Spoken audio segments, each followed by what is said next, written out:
As thousands of Rangers fans made their way to Ibrox on Saturday 19th of October, many will have gone through their normal routine.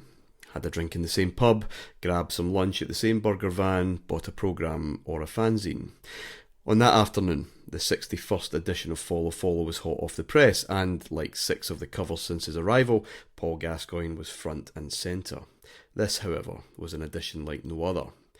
In some of the others, He's Lost the Plot could have been an accompanying headline that was ironic or full of mirth. What followed in the very first page was anything but.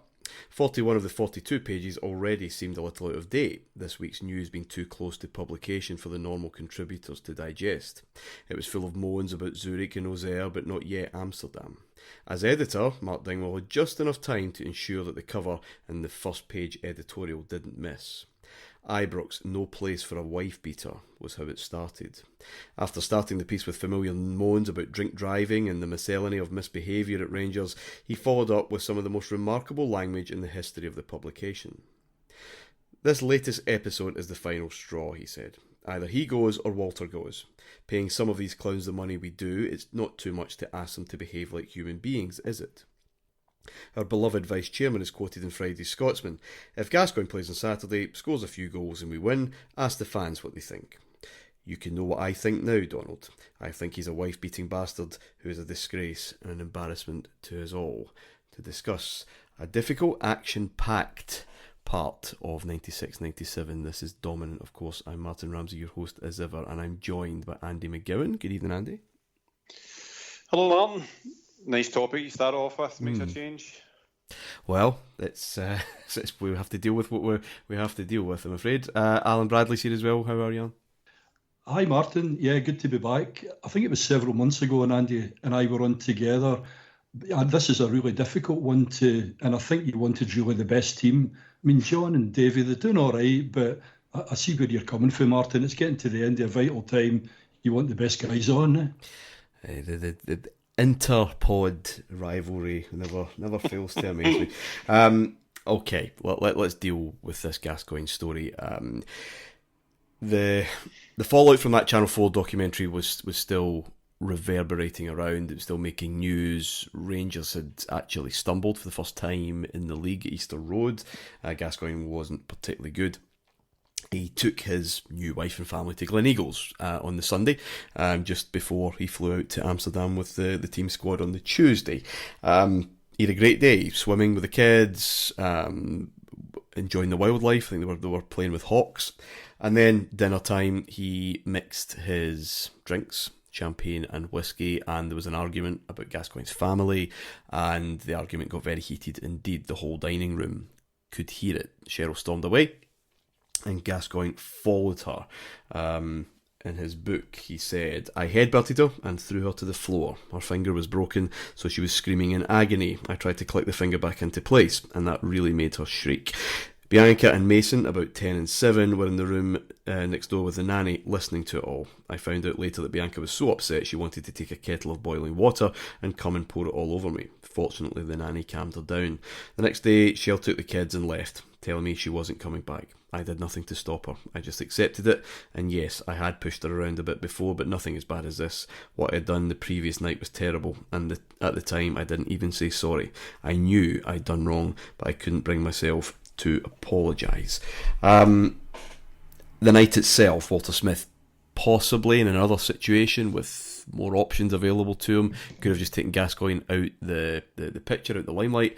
He didn't. He was the bare bones, effectively playing without a striker. Gascoigne and Laudrup kind of playing up front against Ajax. It didn't last long. Gascoigne was sent off after 28 minutes, lashing out petulant kick to Winston Bogard. Rangers were 1-0 down at the time. Stuart McCall losing his man, Danny, for 1 minute, and that was enough obviously to score. And then the second before half time, Gough told him just to go and deal with the De Boers in the middle of the park. He would take care of Danny. He did not take care of Danny, and Ajax were 2 up. Gascoigne hid in the toilet at half time. Archie Knox was going ballistic, berating McCall. It was his job, the one thing they prepared for, this kind of man marking job on Danny.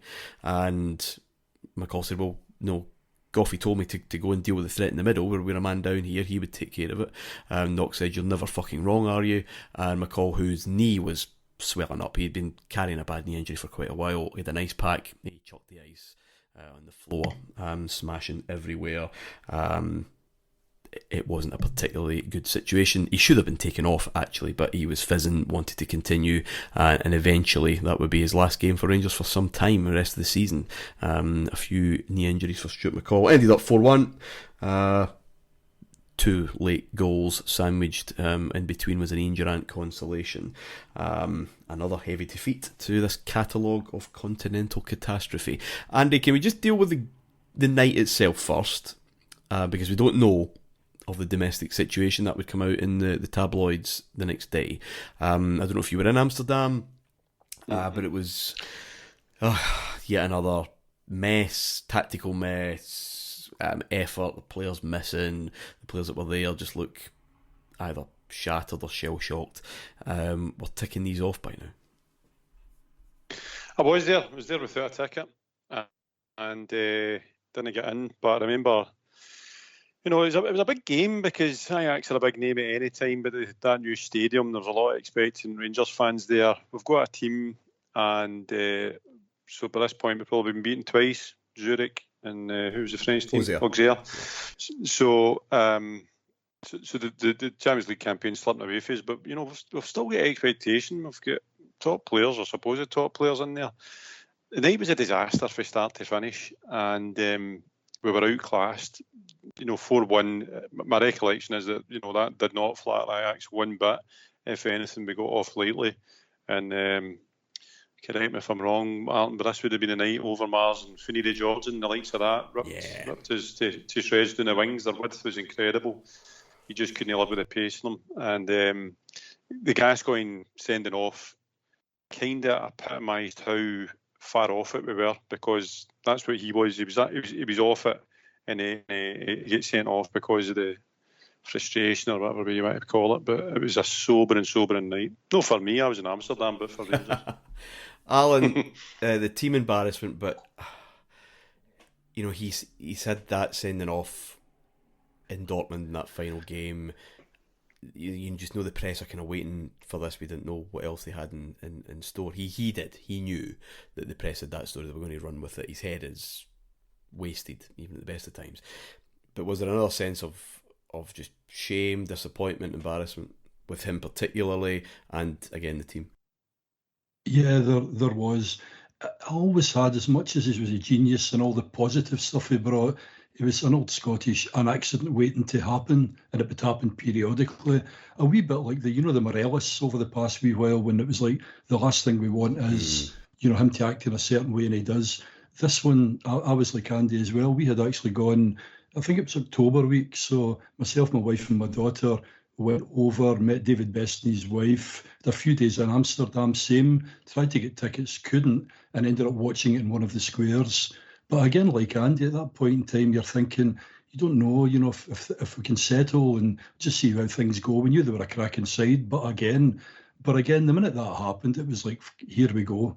It's bad enough going there with 11, but when we're down to 10 so early, and Danny, I think, had scored first, hadn't he? And then obviously Gaza gets sent off. Danny, 2 great headers as well, by him. But at that point in time, it was a case of, at half time, kind of how many is it going to be?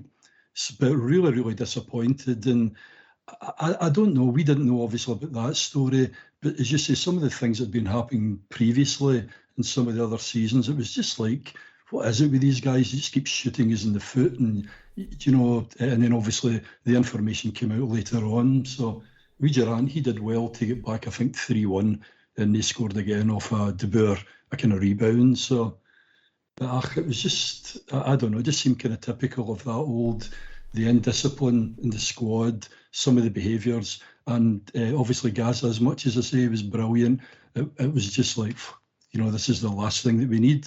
Yeah. Well, there's indiscipline on the night, and then, of course, the stories that came out the next day kind of rendered any footballing chat redundant. We'd had that conversation before, really, about where Rangers fit in this European setup. We'd come to it again, but this obviously took precedent. Sorry. I want to talk about the reaction to the story. First of all, we'll come to the fan stuff in a minute, but I want to talk about the club or the football reaction, because 25 years later, I think it does tell a story about time past, but also maybe one that was just kind of coming to fruition. Rangers fined him 2 weeks' wages, £20,000. Smith kind of suggested, well, not kind of, heavily suggested, that this was the final chance, really, on the park. Again, kind of more focused on his lashing out on Bogard. In terms of the off-field stuff, wash the hands of it. Smith said, from the point of view of Rangers Football Club, I don't feel in any position to comment on their private life. Obviously, I'm disappointed for both of them about all that has happened. Donald Finlay went further. None of us here are going to get involved in someone's private life. If Paul Gascoigne or anyone else concerned with the club asks for help or advice, we will give it. We are not going to interfere. It is entirely a private matter. We will stand by anyone who works for the club who gives us 100% loyalty. They will get the same back. There is no reason to discuss it with him. I don't intend to discuss it with him. It's up to the lad. If he wants to speak to me or anyone else, we are here. Really, none of our business, nothing to see here kind of approach. Smith's focus was very much on his business, whether Gascoigne would feature against Aberdeen on the Saturday, or indeed for Rangers ever again. A lot of talk that week that Rangers were going to cut their losses, sell to Villa, Spurs, or whomever in England. Wasn't the only manager pressed with this. Glenn Hoddle, the New England coach, would face it in a few weeks' time, the next time that England met up. From the fans, from media, and from women's rights group, who were saying, look, even a temporary benching or complete, being completely dropped from the squad would send a message to millions of men that this isn't acceptable. But if you prioritise points ahead of women's safety, what's this really saying? Gascoigne would start against Aberdeen, and he would start for England in Tbilisi, Georgia. But I find it, Andy, inconceivable that if this happened now, certainly allegations that weren't contested, we know of some kind of allegations in the similar ballpark that are furiously denied and whatever else by the people involved. This wasn't. So there was a kind of acceptance that this happened almost immediately. I can't see a Rangers player or any high-profile player playing for a high-profile club playing immediately on the Saturday, and possibly certainly for England and that club ever again. It's very much a different time. Yeah, this. If you put this in today's context, and I hate to use the phrase, but people know what I mean, the cancel culture. There was no spin doctrine back then as we know it now. The art of PR was not something that it existed, but nowhere near to the degree that we have nowadays, where you can get the narrative out first. I think Rangers were bad at that at the best of times. For really, really simple stuff. If this happened nowadays, then the only kind of parallel I can think is the likes of Mason Greenwood at Man United, where he's basically his career has come to a shattering halt. And the likelihood of him playing football at any level again is pretty slim unless he's exonerated. So with Gascoigne, this was big news, huge news. A year, maybe 18 months before, they're in Hello Magazine for the wedding. The full Boona, very, very high profile. The amazing thing is that it happened. Or not even that. What, was it 5 months? This is, well, not even that. They got married in the July. Is it? And then they've only been married 16 weeks or something. Jeez, I can't remember my own wedding. So the fact it happened in a public place, high profile place, Loch Lomond or wherever it was the place to Glen be. Eagles, yeah. Glen Eagles, sorry. Yeah. So the fact that this hadn't hit the papers, I find astounding looking back on it. The fact that Rangers played them that night or the next day or whenever it was, I find astounding as well. It doesn't shine or show the likes of Smith, Murray and the decision makers at Ibrox in the greatest of lights looking back, but we're looking at it through the lens of today, where it would be no far off a career ender. Yeah, I think it is. That is what would happen nowadays. I think it is a career ender. Alan, we have to be careful with history, that we judge it by the time.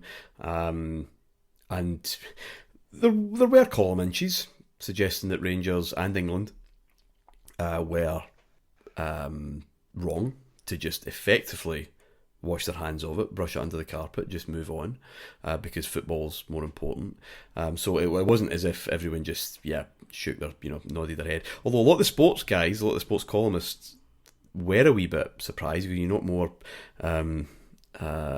annoyed, let down by what happened actually on the pitch. So it does indicate the sign of the times. But this isn't a glowing moment in Rangers Football Club, I don't think, the way that we handled this.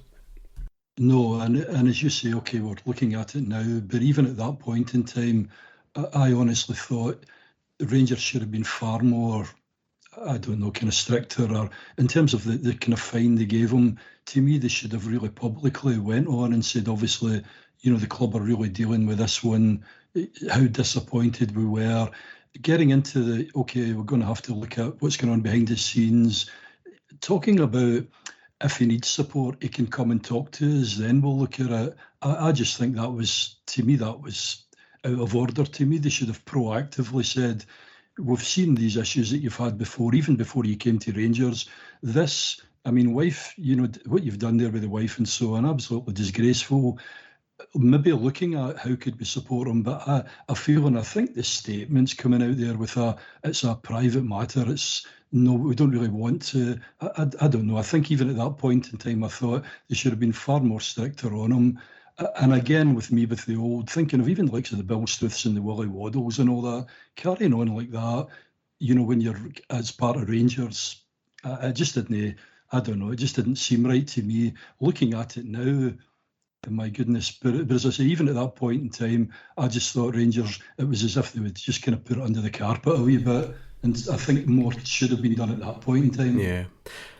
And just this one final point on the club and the football reaction. If that's a lesser light, or if it is Gascoigne, but he's been here for 3 years, 9 and 10 are done, he's coming to the end, do they still make the same decision? Yeah.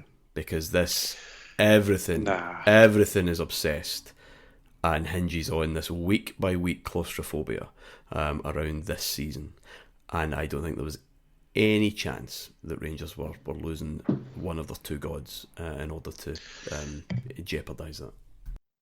No, and I'm almost ashamed to say, but I'm 20-year-old. I'm not exactly worldly wise. My first thoughts around this, or my main worry, I should say, around this was how's it going to affect the season, which is a terrible thing to say, but that was the thought process at the time. I remember the pictures of Cheryl came out, and this was a significant altercation. It was terrible. This was the fever we were gripped with, Martyn, wasn't it? It was nothing. It was all consuming to the point where we are contemplating the moral decay of turning a blind eye to this. Yeah. And we did as a club, but more than that, there's a lot of support, and I'm including myself in this, with the caveat that I was 20-year-old and daft, that was the kind of thought process. We can't lose this guy because there's too much at stake. It might have been an age thing, as you say, Andy. I'm like 36. I've been married for 12 years. I've got a young daughter. I don't know whether maybe I was just looking at it, through a different lens. So, did you want him fired, Dal? No, but what I would want is the Rangers to come down and say this is absolutely disgraceful. It's outrageous. Out for 5 games, or what? And it would be out for longer, for goodness sake, And I definitely thought, and as much as it would harm him, to me, I don't know, I would have made about this is so important to us going for the 9 and so on, but hold on a wee minute here. We have got standards at Ibrox as well, and I would actually have put him out for, a couple of months or something. Yeah. But that's... Yeah. See, there was voices there, but... just old guys like me. Well, I wouldn't like to say that they were in a minority to the majorities. I couldn't tell, but you quoted Mark Dingwall there, Martyn, which was obviously a very big centre influence to follow fanzine at that time, certainly for my generation. And it was the first time it was kind of put to us that, there is more to life than 9 in a row, 10 in a row. But it was certainly a moral quandary which somebody's looking back failed badly. And I think the club, to answer your question, I think the club really made an arse of that. Well, I mean, yeah, Mark Dingwall was vociferous, and that really did make waves at the time. He has since pedalled back a wee bit on that, but he was in the majority. News of the World put a poll suggested that 65% of Rangers fans wanted them sacked, although I think it's fair to say any tabloid poll relating to the old firm is always susceptible to some mischief. But look at the wider picture in terms of his England future. 64% of 5 Live listeners, 76% of talk radio, 71% of people on teletext, 67% of the readers of the Journal in Newcastle, obviously his hometown, thought that Hoddle was wrong to select again, at least so soon. It was the next edition of the fanzine that we got the chance to see a debate on it and fans with different views. One regular contributor, maybe from the left of the Rangers support, ranting Robert Burns. I'll read this out because it's quite interesting. It seems ridiculous that an institution like Rangers, whose supporters regard Smith as the godfather of the club, should seek to make light of or cover up such iniquitous behaviour by one of its players. Is the quest for 9 or 10 in a row to take precedence over all else? Will our players be allowed to do just as they please with our hard-earned cash and live their lives according to the rules of the gutter? Where is the guidance? Where is the leadership? Where is the example to younger players? I'm fed up with the drink driving, the philandering, the Rangers player on the front page rather than the back page, and it's about time the men at the helm of the club got a grip and reminded the players that without the fans they're nothing, and the patience of the fans, on-field performances notwithstanding, is being sorely tested. If 10 in a row is achieved at the expense of the club being reduced to a haven for sewer rats, will we be happy? I want players I can watch, can cheer, can applaud without thinking I'm giving a mixed message. He asked, would Gascoigne scoring against Aberdeen or the fans cheering his name, if I cheered his name, did that say that it was alright to beat your wife as long as you put the ball in the pokey on a Saturday? If so, count me out. He did have support, of course.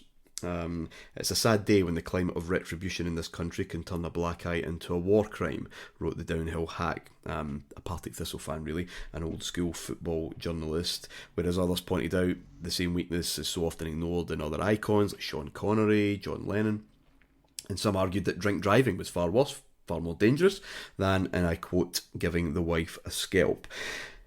A window into the mindset of the time, which is still there, sadly, but it's certainly eroded over the past 25 years, Andy.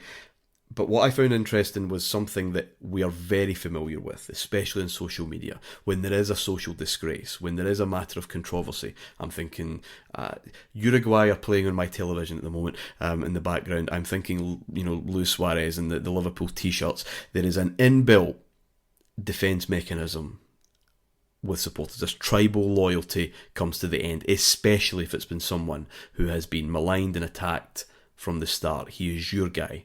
And I found that instant response by a lot of fans illuminating, because we are used to that in this day and age, are we not? Yeah, and that might actually go some way explaining my reaction, because I spoke a few weeks back about when he played for England against Scotland and the McNee dynamics and the fact that the whole of the country seemed to be against him, and one way he had given them what they wanted. There was some black rejoicing in the fact that he had failed so badly, but for a human level, there's a lot of affection for Gascoigne within the Rangers support, and you'll have family. We've all had family members that fell short of the standards that you would hope you have yourself, and do you abandon them? No, you generally don't, unless it's something totally off the scale. So it was a hard time to quantify your feelings and to get the moral compass correct. And that is correct. There was a defence mechanism, and I think the opposite was there, Martyn. There was folk that actually went OTT in their condemnation because they felt, I need to be sure that folk don't think I'm accepting this. So it was that kind of uber reaction to prove that you are not even mildly on the fence or thinking about giving this guy an ounce of sympathy. So I do remember that. Some of the reactions were extreme to the point there was no balance, well, as much balance as you can have in a conversation like this. I think because, Andy, I wasn't, and you guys were all follow even before things went electronically, and you were reading all those fanzines and I wasn't. Mine was just purely my kind of personal opinion between my kind of close friends and, about them. But I would never do that kind of standing up and look at me, everyone, this is my, but that was just my kind of view.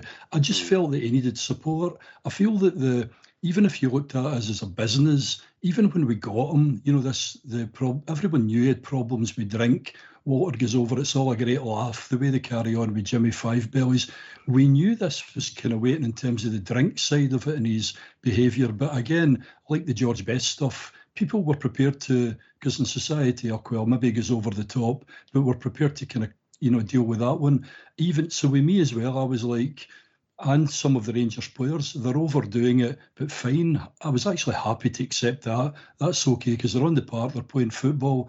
But it's just suddenly when it came to a guy actually hitting a woman, hitting his wife, that's where with me, it took it over. But as I say, to me, Rangers should have made a bigger stand on it, said this is disgraceful, here's the punishment, but then do the support bit as you would have done as a business and say, the guy does need help, but let's proactively see how we can, But it's as if they just went.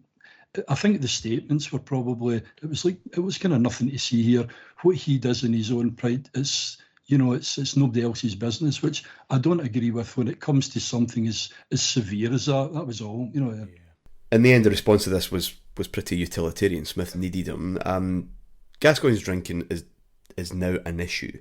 He writes in his book, written in 2004, about turning up at Ibrox for a game and reeking basically after a big night the night before, and Smith told him to get changed, get his suit back on and go, which he did. Now, Gascoigne played in every home game up to the Gleneagles incident but two. One of them was Alania Vladiklavkaz when he was suspended, so that couldn't have been it. So it would have had to have been the first game of the season, first league game of the season against Wraith Rovers. And if so, if that's correct, his recollection with the dates, then what a tone to set. Another time, Smith called him on a Friday night just to check up on him, and he was fine. Said, right, you're coming for dinner with me and Archie. Game the next day, they had a meal. Gascoigne had a glass of wine. Smith said, oh, you failed the test, but they had a laugh about it. Said, don't be silly, you're playing tomorrow. Motherwell, Rangers won 5-0. Gascoigne would score a hat-trick. So kind of confused messages at times, but he didn't come out for the warm-up against Aberdeen, and he was quite, I'm going to say sheepish, pardon the pun, until 28 minutes when he whipped this free kick with venomous curl and dip right into the top corner. There was no awkward silence, no kind of eerie mixed reaction or muted applause. It was wild as ever. Jock Brown said the perfect answer to the troubles of the week, as if the violence of his head and fist could be washed away by the genius of that right foot. But the truth is that for many, it was. And especially when Laudrup put Rangers 2 in front with an equally brilliant goal, Donald Finley's remark that all be forgotten if he scores and Rangers win had a real resonance. The problem, small one, was that they didn't. Aberdeen grabbed one back before the break and then controlled the second half. Billy Dodds' equaliser late in the game being well deserved. And what had been a serene start of kind of domestic bliss that we talked about last week was turning sour. All looked well on the 12th of October. Rangers were at Easter Road. Jorg Alberts was just getting his free kick sights in and put Rangers in the lead with an absolutely blistering shot. But Hibs, recently managerless, they'd sacked Alex Smith, rallied, got a Darren Jackson penalty, and then, which by the way came from a Bjorkland foul clearly outside the box, and then a brilliant strike from Graham Donald put them in front.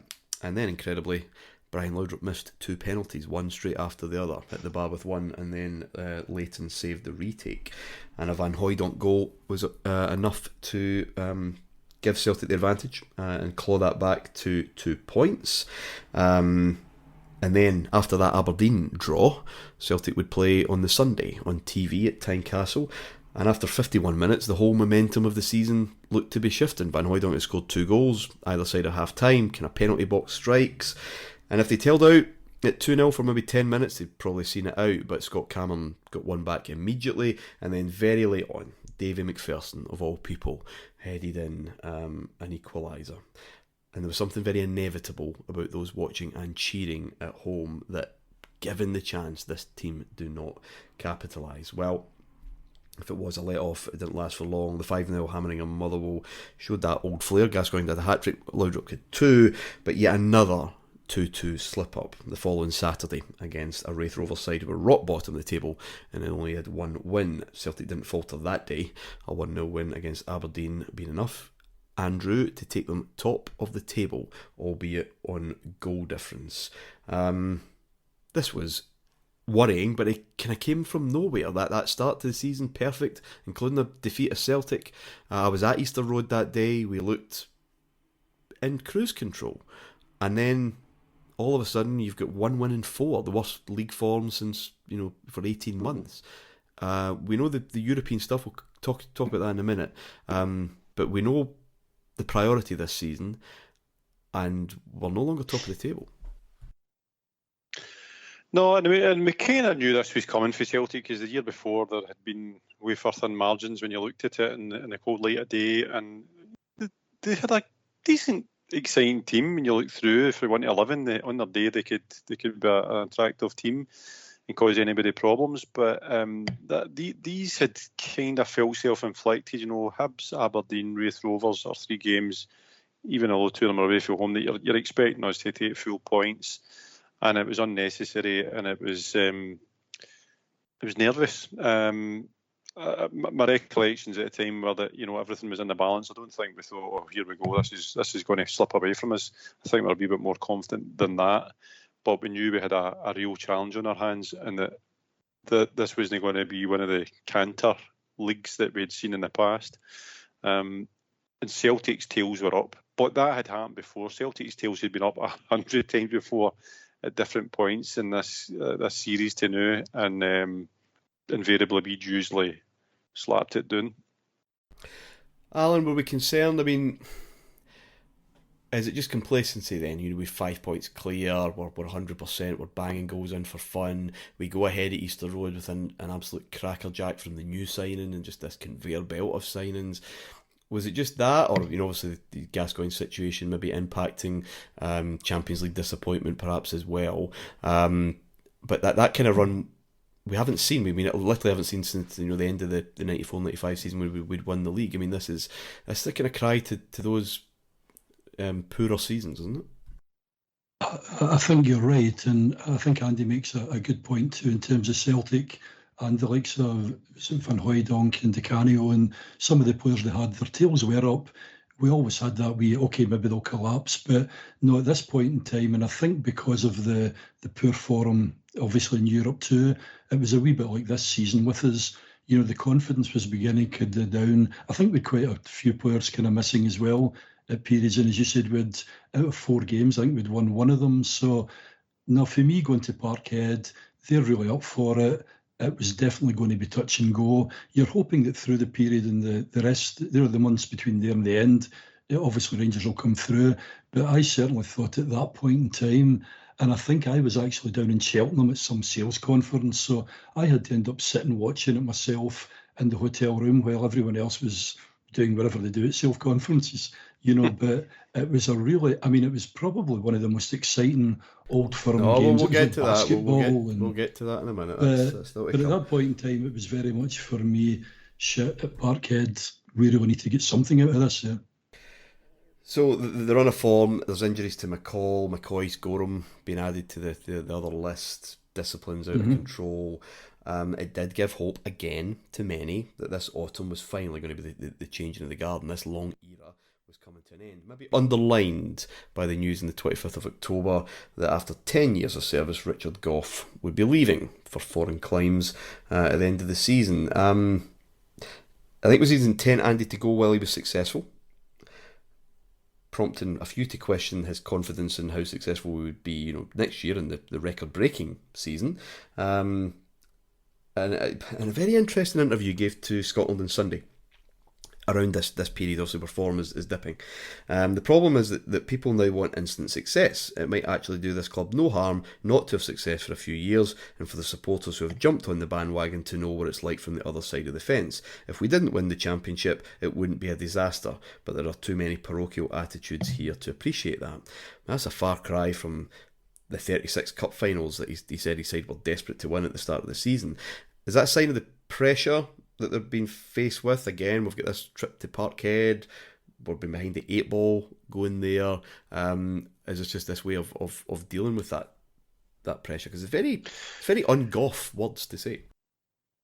No, it's the whole thing I found weird at the time. So he's going to America to play for Kansas City was, and American League at that time wasn't what we know now as MLS. It was back kind of start again. And to announce it was a strange thing. To know that it wasn't going to be here for the 10 in a row season, which we were fully expecting, was a weird thing as well. And the point you make about the contrast in terms of tone in those two interviews, it was a wee bit, I find that a wee bit condescending now, because it's like, the fans don't know what they're talking about because it's unrealistic, but we all knew the rules of the game here. We all knew that we could get to 9, and if we didn't win it, then the previous 8 weren't much value, to be quite honest. So it could have been pressure doing strange things to somebody that was fairly stoic and implacable. I would probably put it down to that rather than any kind of grand design to be talking smart in a press or a media release to I don't know, divert or reduce pressure or puncture pressure, because it would never happen. There's nothing you could say that could have taken the public opinion of the Rangers support and say, maybe Gough's got a point. If we don't win this, then we're being unrealistic. That's never going to happen. It kind of sounded defeatist, and not that he'd conceded it, but it just sounded, you'd be expecting a Rangers captain, I don't know, even if privately thought that, it just didn't seem right to me. It should still have been, I don't know, I think he should have kept quiet about it. But even if you're over at Celtic, you'd be going, hold on a wee minute here. Here's a captain who's won so many of these titles now. Oh, and he's talking about pressure, and maybe if they don't, I don't know. Again, who was advising players at that point in time to, in terms of the kind of PR side? I don't know. But it definitely looked as if the pressure, I don't know, was kind of beginning to get to him. But as you say, Andy, I mean, everyone who's been at Rangers and for that length of time, they know the rules, don't they? And you've just got to go on with things. Well, if being behind Celtic, albeit temporarily, was something new, the Champions League experience was becoming all too recognisable. Similar to the Juve games, the home game against Ajax was more spirited, more organised, despite some real selection nightmares for Smith. He had to blood youngsters like Greg Shields and Scott Wilson into a starting lineup that was missing Gorham, Gough, McLaren, Ferguson, McCall, Gascoigne and Jury from that wonderful cup final side just 5 months before. Interestingly, his bench that night had 3 players on it, all forwards, McCoy, Van Vossen, Bo Anderson, but he opted not to start with a recognised striker at all. Laudrup and Miller kind of reprising a sort of partnership that they had initially started a couple of years before. Thankfully, unlike Juve, Ajax were quite content just to hold on to that 1-0 lead and not push for any more. It could have been different though. 59th minute, the ball broke to Jorg Albertz just left of the penalty spot, but with players on the floor or out of range and just Van der Sar to beat, he blasted it high and wide. Seemed to be in two minds whether to use placement or force. He was nearly in tears afterwards. I made a big mistake. I think if we had scored, we would have gone on to win the game. I think the team played well, but that was my worst game for Rangers. It's barely remembered as one of those big Rangers misses, perhaps because of the futility of that contest by that point, or won a few weeks later. But I think the important thing is he did not allow it to ruin his career, which would of course be illustrious and heroic. To tie up the Champions League, we'd finally get a win against Grasshoppers on the 20th of November at Ibrox. McCoist finally getting his Champions League goals. And that was our first win in the Champions League since Scott Nisbet's off-cutter away back in March '93 against Bruges. What is telling about this game and the 2-1 defeat in France, the final games, they were not shown live by STV. They opted that night at Ibrox to show Manchester United against Juventus, which was of course coming from the main ITV feed. And this, I think, just beautifully highlights or underlines the increasingly peripheral role that Rangers are having, even when they do reach the final stages of this competition. Yeah. We are an absolute footnote, and even Rangers fans, thousands of them not going to the game, cannot watch it live because STV said, well, no, there's a more relevant contest happening elsewhere. And after years of big talk about how the club would be further modernised to compete with the game's best, David Murray's answer in 1996 was not a foreign coach, or better discipline, or new ideas, or even a breakaway league. It was to employ a former Celtic player to watch football on his television. In the wake of the Ajax defeat, news broke that Kenny Dalglish, who had recently left his director of football role at Blackburn, he had left his managerial one a while ago, was due to take up the same position at Ibrox.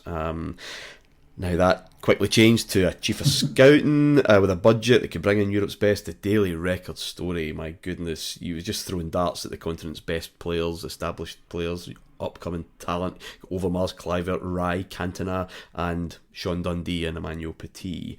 In the end, it was basically working for Murray's Carnegie Sports International Company, trying to bring names from sports and showbiz to Loch Lomond to play golf. And he would watch games on his television at home in Southport with this massive satellite dish that he had, and if he saw a player he could do it as a turn. It was a farce. Dalglish became manager of Newcastle in January, and if you remember, Walter Smith stormed out of an interview with Radio Clyde after the 2-2 draw against Wraith Rovers when someone asked him about it.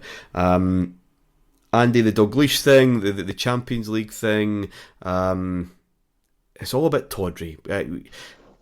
The vision seems to have just disappeared. The genuine ambition seems to have disappeared. Murray's scratching around here.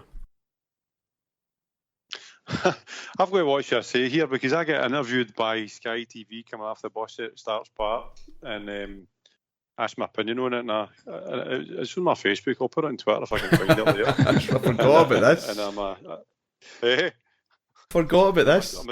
That's right, you remember it. So I'm a spotty 20-year-old, and I'm like, aye, great news. This will help us get the best players in Europe, kind of thing. But, we didn't know that it was I spoke about spin. This was spin because he was doing something for Murray's organisation. It wasn't a Rangers super scout. The angle at the time with the press was that he was a former Celtic player, a Celtic legend, let's face it, working for Rangers, and it was never really the case. And it was a bit of a headline grabber, but there was zero substance to it in the end up. But at the time, it created waves. Anyone know what was so special about the Auxerre game? Rangers strips, yeah. Yeah, French TV, who did bother to show it live. You couldn't advertise alcohol, so Rangers had to get Centre Parcs to sponsor their top that night. A fitting irony that the Champions League campaign finished with holidaymakers just as it started. But all of this, not ideal preparation then for that trip to Parkhead, where Rangers were going into the second Old Firm game of the season behind Celtic in the table for the first time since the 4th of November 1989.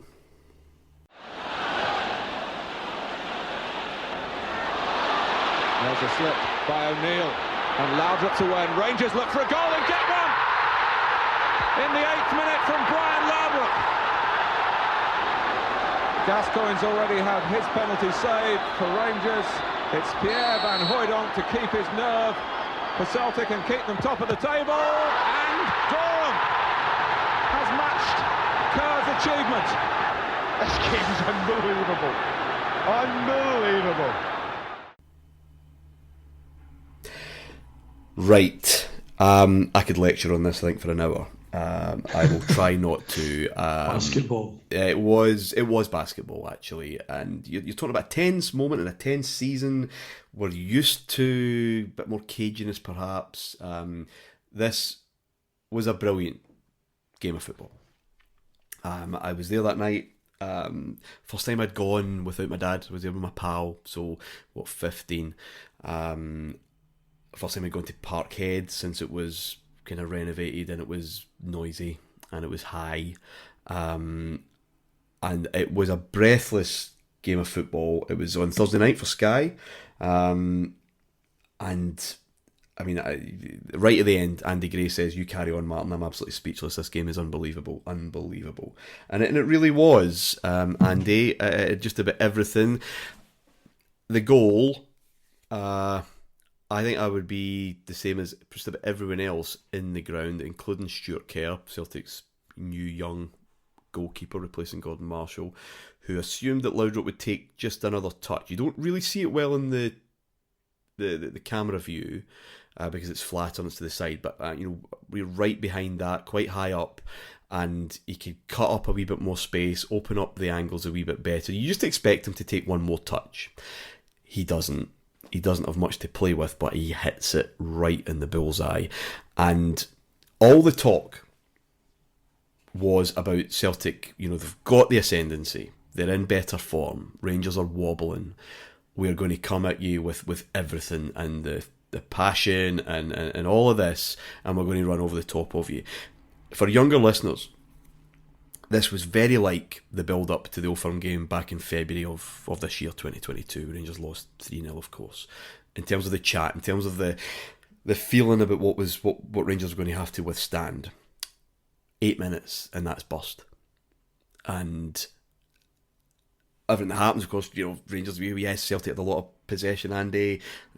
Obviously a lot of shots in goal, but Rangers just kept creating the best chances. Alberts hadn't quite manifested himself as an Old Firm specialist. He missed Christ knows how many chances. Gascoigne missed that penalty, I think, wanted to take it after Laudrup said no chance again. He wanted to make further amends, of course, for what had happened. And then, with 7 minutes to go,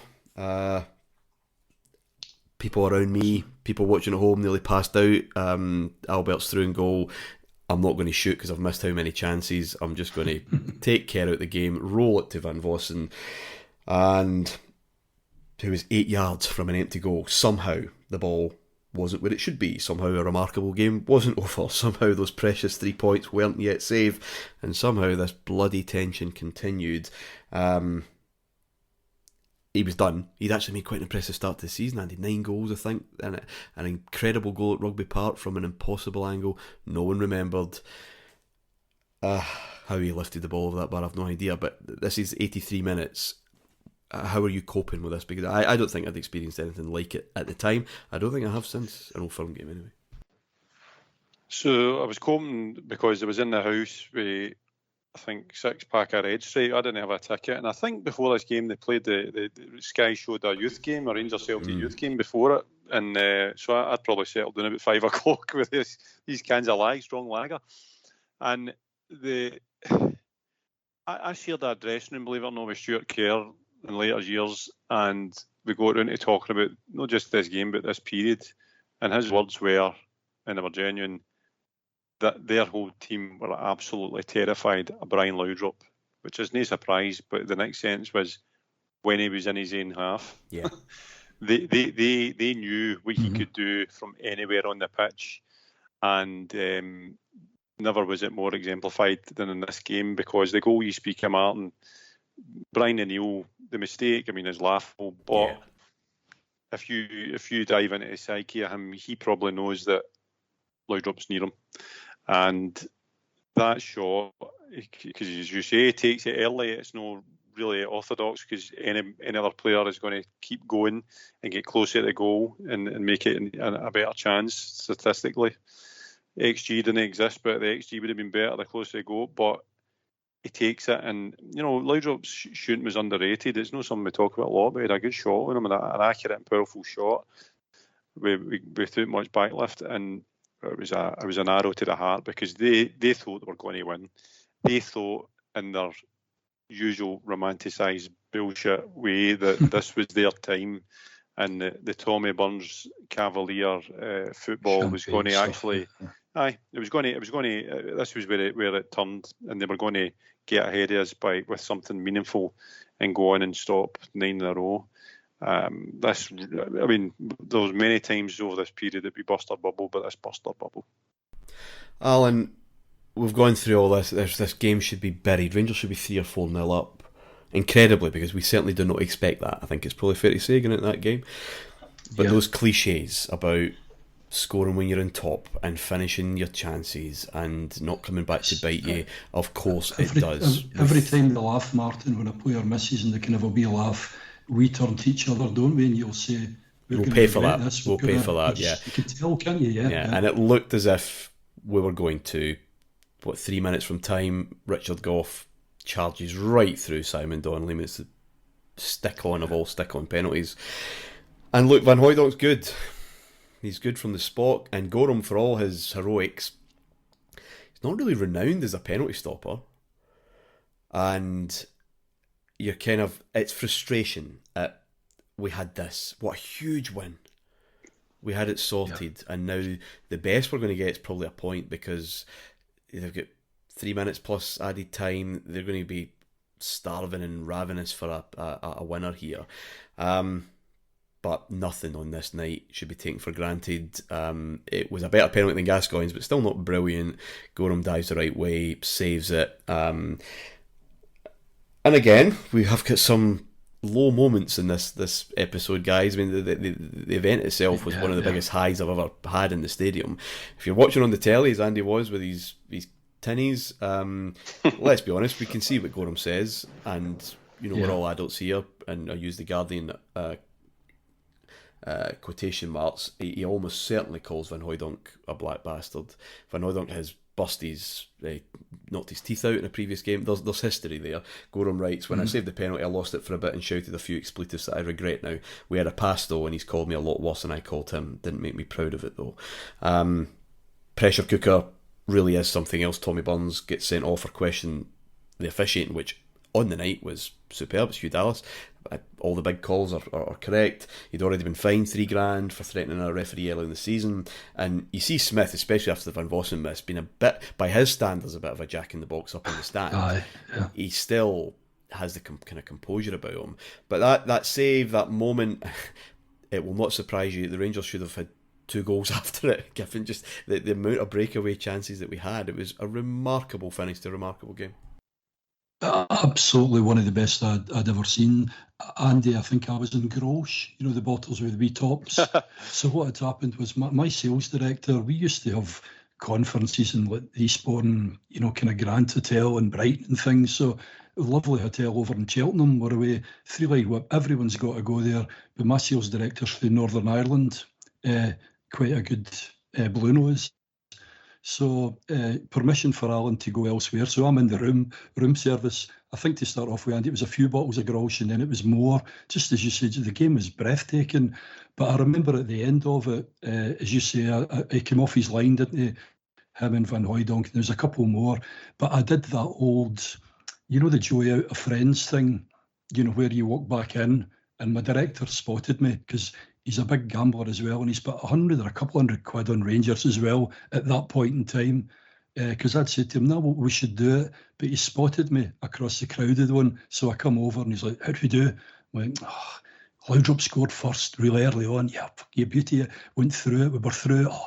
And then, so 1-0, 1-0. And they get a penalty. You could tell him. And obviously at that, Goram saved it. Fucking grabs me, jumps you up on top of your table and so on. So the celebrations went on. But it was just such an amazing night, And I think, like you said as well, Martyn, at the start of it, how were you feeling before it? I don't know, there was just that this is a biggie. They were getting close to us, but just by doing this and getting out of Dodge with that win, I don't know, it just gave us this is just going to push us on, to further success. So, but no, just and as I say, all the Old Firm games I've seen, even the 4 each one at Ibrox, the 3 each and so on, I don't know, this one, Walter Smith mentioned it as well, that we were brilliant in terms of counter-attacking as well. The amount of times we just hit them, as you say, with pace, with people running channels and so on, but we just couldn't get that one. But it was just absolutely one of my best kind of Old Firm games. Just a pity, unlike you, Martyn, I wasn't at the blinking thing. It was... I'd have it up there with any Old Firm I've ever been to. It just did, and the Fox running the laps around the pitch just to give us all a breather. Right. It was an incredible night, and just a huge bonus.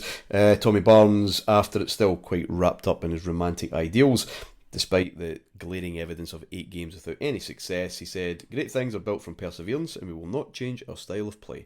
It will one day get us to where we want to be." Well, after a very difficult 6 weeks, Rangers were renewed in the belief about where they were going. Top of the league again, and back to Parkhead the following Sunday for the Coca-Cola Cup final against Hearts.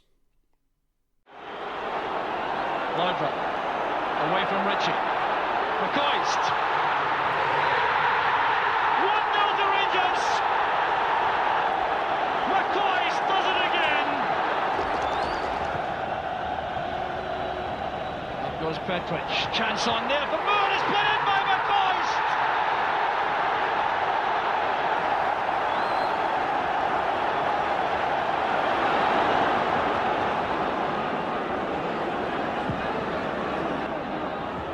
Cameron playing it in for Fulton.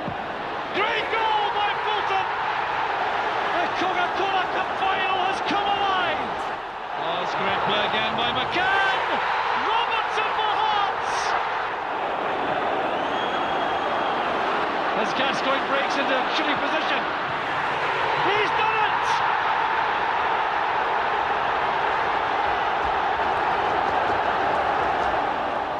Well, can Hearts come back again? Here's Gascoigne once more.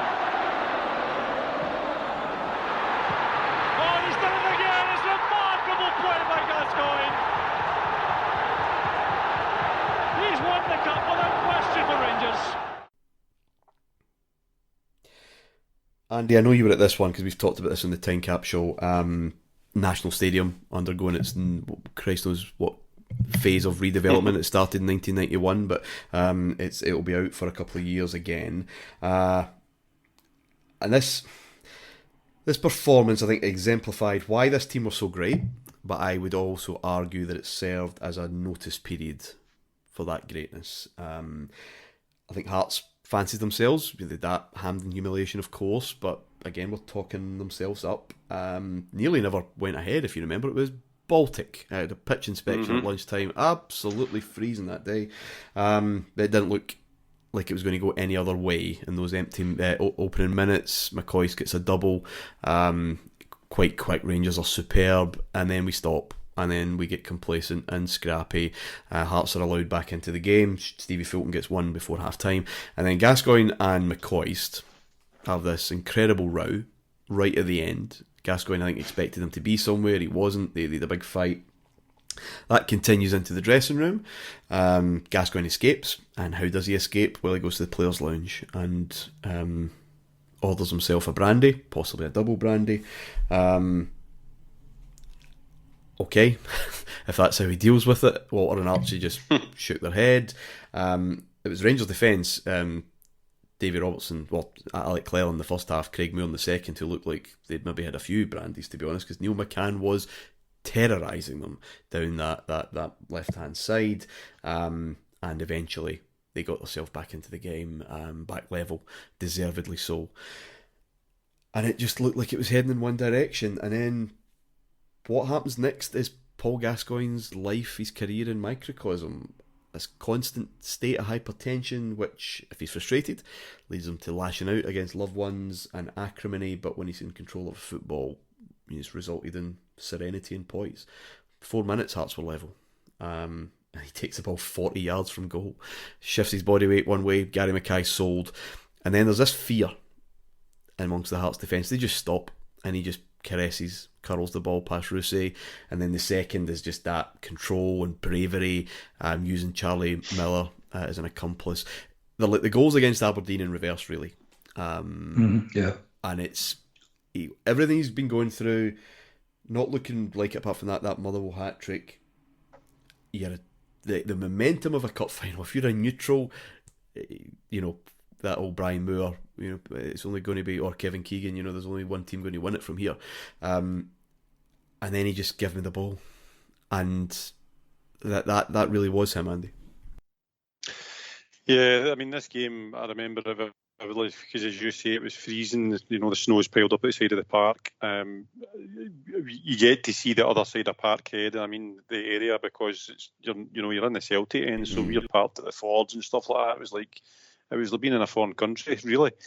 And the game itself, the game's done by the 26th, 27th minute when McCoy scores, because we're well on top. Hearts were nowhere near it. It's going to plan, because we do expect to beat Hearts on days like this. And you're cruising, and then it was a minute or 2 minutes before half time, they get a goal back. And even at that, you're thinking, that was needless, but you're still expecting to win a game. But when they equalise, it's one of the moments where you're like, what is happening here? We've went from being totally in control in a cup final, we went on in the cup, to actually Hearts winning the ascendancy, and Neil McCann was the key man. Neil McCann announced himself. It's magnificent, yeah. He was absolutely superb that day, and the Gascoigne recovery, if you want to call it that, genius is near a word for it. I mean, that first goal to get the ball where they go to it, make the moves, and then curl it in to the corner round the goalie. It's no for an angle, it's kind of central. And the second goal's pure Durant. That's when I see that goal, that's Durant and his pomp. The 1-2 and the unstoppable fast movement that just rips a hole through the box. Mm-hmm. It was a brilliant piece of artistry. Two pieces of artistry for Gascoigne. And within 2 minutes, the Cup's won again. This was why, when we're talking about the start of the programme about turning a blind eye, the ashamed notion that we think about other things other than the human tragedy that we've seen in that marriage, when you see the pictures of Shell. This unfortunately is why the warped mind of Andy McGowan football supporter even contemplated that, and to go back to Don Findlay, it wasn't far off the truth, to be perfectly honest. I think nobody's thinking about the fact that he's a wife beater, or he's a kind of no far off a degenerate alcoholic, and we didn't know that he was going to in the players' lounge at half time that day. It was what you accepted for moments like that, because moments like that are why we go to the football. Alan, I don't want to talk about what's going to happen next, because that's for next week's show, but these 10 days, Rangers are up against it. The momentum is disappearing. Celtic top of the league, and now we're 3 points clear. We've won another cup. Yeah, Loudrop's been brilliant one night. Gascoigne's been great the next. This is the greatness of that team, as we felt at the time. I think so. Yeah, you're right. And I think what it did as well, I talked about the blow that we struck against Celtic. Obviously, Parkhead, but then this as well. I would have been another wee blow, thinking, geez, there they go again. Many would have been watching the final thinking they're going to slip up. Not only have they done us now at Parkhead, that's them 4-3 against Hearts, and it seems to be rolling on. We're getting to that time of the season as well, over the kind of New Year period where Rangers typically do well. So, no, I think it struck another great kind of blow, really in our kind of side in terms of that one. Obviously, as you say, we'll not get into the future of it, but no, I love the game.